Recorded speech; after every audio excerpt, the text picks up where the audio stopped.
गोपिका जना प्रमद संकुलाः कृष्णा पंकजे क्षणा अमृतधारया कृष्णा संप्लुता इव स्तिमिततां कृष्णा ददुस्त्वत्पुरोगताः।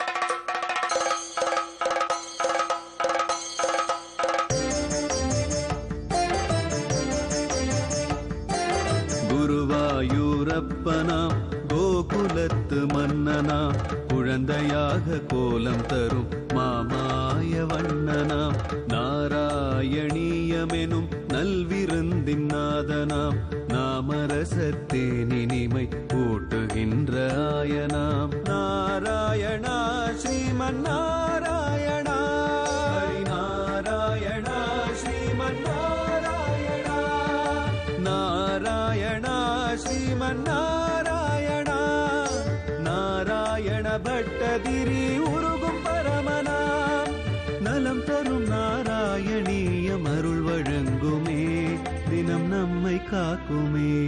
அனுயாயி மனோஜவம்சனாலைகே அவதுஸ்பர்சித வல்லவே விமோகைகே அனகஸ்மித சீதலைரசௌமம் அனுகம்பாச்சரிதம் புஜைர் அபங்கைகே.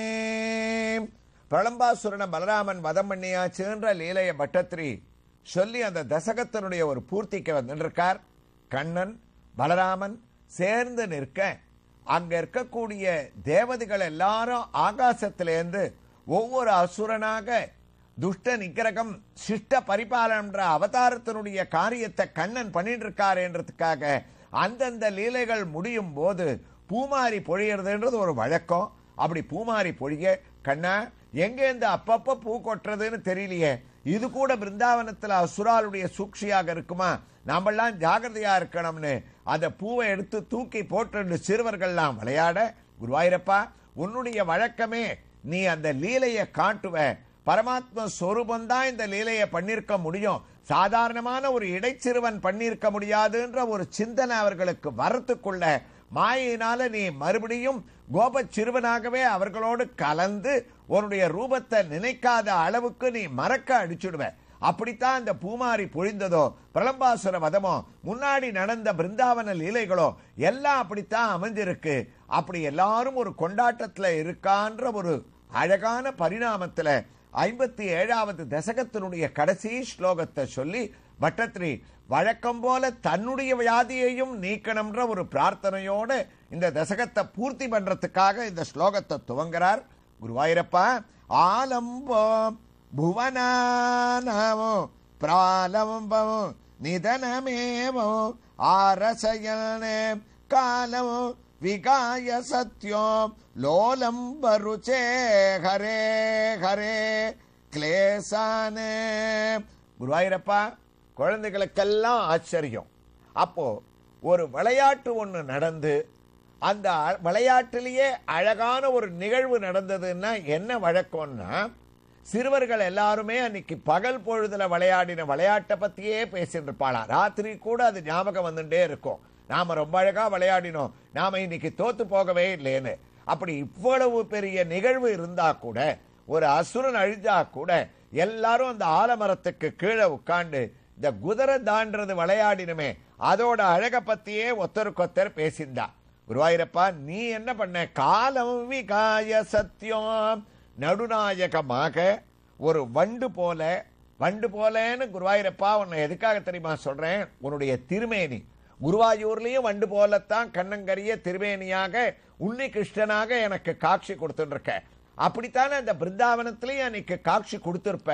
அதே பாவத்தோட நீ அங்க சிரிச்சுண்டே அவர்களை பார்த்துண்டு நிக்க, எல்லா மலர்களுக்கும் போய் வண்டு மொச்சுண்டே இருக்கும் மகரந்தத்தை எடுக்கிறதுக்காக. அது வண்டனுடைய சுபாவம். ஆனா இங்க குருவாயிரப்பனாகிய வண்ட சுத்தி இருக்கக்கூடிய தாமரை எதழ்கள் மாதிரி இருக்கக்கூடிய கோப சிறுவர்கள்லாம் பூக்கள் வந்து வண்ட மொய்க்கக்கூடிய அழகான காட்சிய பிருந்தாவனத்துல தானா காலம் விகாய சத்தியம் லோலம் பருச்சே அப்படி ஒன்னிடத்துல மொச்சுண்டு எல்லாரும் பரமானந்தத்தை அடைஞ்சாலாமே குருவாயிரப்பா. அவர்கள்லாம் ஆனந்தத்தை அடைஞ்சா போருமா? ஒவ்வொரு அசுரனையா வதம் பண்ணி நந்தகோகுலத்துல ஒரு பெரிய ஆனந்தத்தை முதா கிமுவதம்யகோ சகலம் ஆகுலம் கோகுலம்னு நீ உண்டாக்குற. பிருந்தாவனத்திலையும் நீ இருக்கக்கூடிய இடங்கள்லாம் ஆனந்த ஸ்வரூபமாகவும் பிரம்மானந்தமாகவும் பேரானந்தமாகவும் சதானந்தமாகவும் சச்சிதானந்தமாகவும் சிதானந்தமாகவும் எங்கும் ஆனந்தமயமா நீ இருக்கிற இடத்தை பிருந்தாவனத்துல வச்சுண்ட போது குருவாயூர் அப்படி ஆக்க வேண்டாமா? பட்டத்திரியான நான் 57வது நாளாக வியாதியோட கஷ்டப்பட்டுன்னு இந்த தசகத்தை வேற முடிக்க போறேனே, அதே போல எனக்கும் ஆனந்தத்தை ஏற்படுத்தணும்னு குருவாயூரப்பனை அரே ஹரேன் தான் பட்டத்திரி எப்பவுமே கூப்பிடுவார்.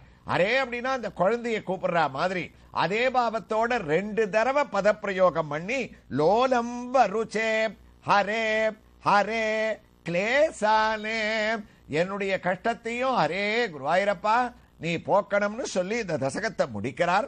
அதனுடைய தமிழ் பாசுரம் வண்டு போல் கரியமே நீ படைத்திடும் அறியே நீதான் விண்டுவாய் உலகனைத்தும் புறக்கின்ற விமலனன்றோ தொண்டனின் துயரன் தன்னை போக்கிட துணையிருந்து மண்டு மோரன்பால் காக்க விரைந்திட வேண்டுமன்றோ அப்படின்னு பூர்த்தி பண்ண பட்டத்திரி அடுத்த பரிணாமமாக நாராயணியத்தினுடைய 58வது தசகத்தை இன்னும் ஒரு லீலையாக துவங்க இருக்கார்.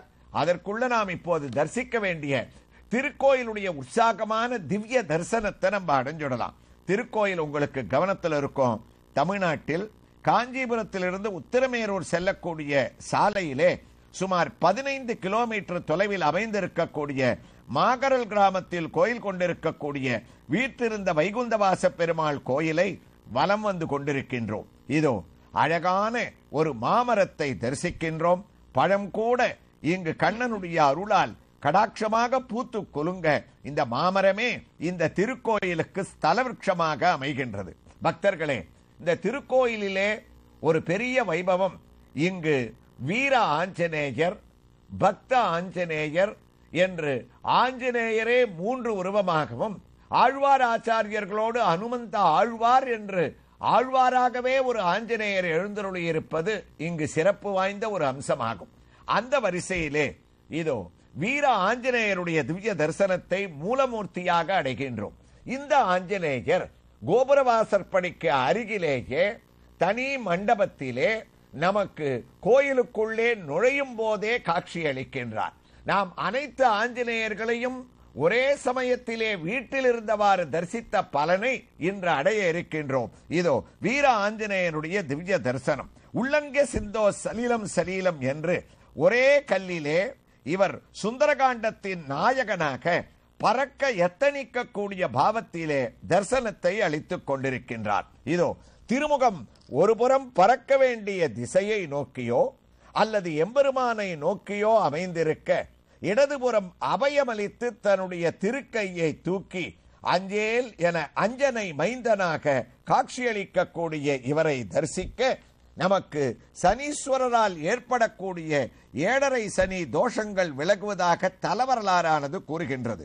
வலது திருக்கரத்தை இடுப்பின் மேல் கம்பீரமாக தாங்கிக் கொண்டு சௌகந்திகா புஷ்பம் போலவோ கதையைப் போலவோ தன்னுடைய இடுப்பிலே சொருகிக் கொண்டு காட்சியளிக்கக்கூடிய வீர ஆஞ்சநேயருடைய திருவடி தரிசனத்தையும் அடைகின்றோம். திருவடியை முன்னும் பின்னும் அமர்த்தி கொண்டு சரணம் சரணம் ஹனுமந்தா தந்தருள்வாய் வரம் ஹனுமந்தா என்று நம்முடைய சரண கோஷங்களை ஏற்றுக்கொண்டு காட்சியளிக்கக்கூடிய வீர ஆஞ்சநேயனுடைய திவ்ய தரிசனத்தை அடைந்த நாம் இதோ கோயிலுக்குள்ளே பிராகாரத்திலே தனி சன்னதியாக காட்சியளித்துக் கொண்டிருக்கக்கூடிய ஹனுமனை தரிசிக்கின்றோம். இவர் அதுபோன்று அல்ல, மற்றொரு திருக்கோலம். ராமபக்த ஹனுமானாக நின்ற திருக்கோலத்திலே அந்த அனுமனிடமிருந்து வேறுபட்டு இரு கைகளையும் பக்திபாவத்தோடு குவித்துக் கொண்டு ராம் ராம் என எத்திர ரகுநாத கீர்த்தனம் தத்திர தத்திர கிருதமஸ்த காஞ்சலிம் என்று ராமசகாயா நமோ நமோ ரட்சித்தருள்பாய் நமோ நமோ என்று நின்ற திருக்கோலத்திலே காட்சியளிக்கக்கூடிய மூல ராமபக்த ஹனுமானை நாம் இதே பிரார்த்தனையோடு தரிசித்துக் கொண்டு இந்த திருக்கோயிலிலே இதே போன்று உற்சவமூர்த்தியாக ராமபக்த ஹனுமான் மூலவரை போன்றே நின்ற திருக்கோலத்திலே கம்பீரமாக தன்னுடைய இரு கைகளை கூப்பிக்கொண்டு காட்சியளிக்கக்கூடிய வீராஞ்சநேயன், ராமபக்த ஹனுமான் மூலவர், உற்சவர் இவர்களுடைய திவ்ய தரிசனத்தோடு நாம் நாராயணியத்தின் 58வது தசகத்தின் முதல் ஸ்லோகத்தை பட்டத்ரி எவ்வாறு துவங்குகின்றார் என்பதை சிரவணம் செய்ய துவங்கிவிட்டோம். அவரும் குருவாயூரப்பா துவைவிகரணலோலே பாலஜாலை பிரளம்ப பிரமதன சவிலம் வேதேனவஸ்வைரச்சாராகாம் திருண குதுக நிவிஷ்டாம் தூரதூரம் சரந்த்யகாகாம் கிமபி விபினமைக்ஷி காக்கியமீஷம் பபூஹு. அடுத்ததா ஒரு அழகான லீலையை துவங்கிட்டார் பிருந்தாவனத்துல கண்ணன். பட்டத்ரி இந்த தசகத்துல குருவாயூர்ல அதை வர்ணிக்க துவங்கிட்டார். குருவாயூரப்பா, இடைச்சிறுவர்களோடு நீ குதிரை தாண்டுதல்ன்ற ஒரு புது விளையாட்டை விளையாடிந்த, அதுலயே எல்லாரும் ஈடுபட்டு இருந்தேன். ஆனா நீங்க பிருந்தாவனத்துக்கு வந்தது எதுக்கு?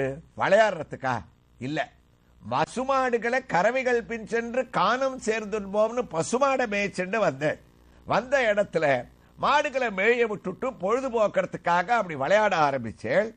அந்த விளையாட்டுல என்னாச்சு, பிரளம்பாசுரனும் ஒருத்தவன் தான், அவனை அழிச்சாச்சு. அந்த குதூகலம் எல்லாரும் பேசிண்டே அப்படி திரும்பி பார்த்தா வந்த பசுமாடு ஒண்ணு கூட காணுமா. எங்க போச்சுன்னே தெரியல. குருவாயூரப்பனான உனக்கே அதிர்ச்சி. அப்பத்தான் நீ கூட இருக்கக்கூடிய சிறுவர்களை கூப்பிட்டு சொன்ன, இதுல இருந்து நமக்கு ஒரு பெரிய நீதி தெரியறதே. விளையாட்டு வினையாகும். நம்ம விளையாடினா கூட எந்த வேலையா வந்தோமோ அதுல கண்ணும் கருத்துமா இருக்கணும்னு நாம எதிர்பார்த்திருக்கணும் இல்லையா? நம்மள நம்பி வந்த பசுமாடுகளை இப்படி விட்டுட்டோமே, பசுமாடு எங்க போச்சுன்னு தெரியலையேன்னு பிரமதன சவிலம்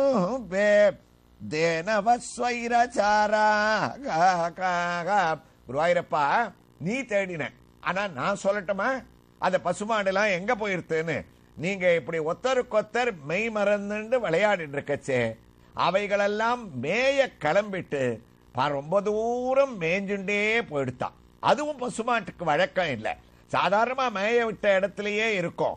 தனியா மேய விட்டா கூட மேய்க்கிறவன் இல்லைன்னா கூட தான் திரும்ப வேண்டிய வீட்டுக்கு சரியா சாயங்காலம் வந்து கிராமங்கள்ல சேர்ந்துரும். அப்படிப்பட்ட ஒரு சிந்தனை உண்டு. ஆனா என்னமோ போராத காலம் ரொம்ப தூரம் அவைகளும் போயிட்டே இருக்காமே, கண்ணனான நீயும் அவைகள் எங்க இருக்குன்னு தெரியாம கவலையோட பேசிட்டு இருக்கேன்ற ஒரு பரிணாமத்துல 58வது தசகத்தினுடைய முதல் ஸ்லோகத்தை பட்டத்ரி தொடர்ந்திருக்கார்.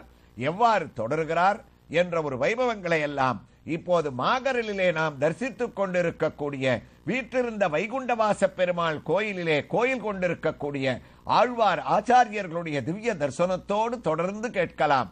ஸ்ரீ கிருஷ்ணாய துப்யம் நமகா. நாராயணா ஸ்ரீமன் நாராயண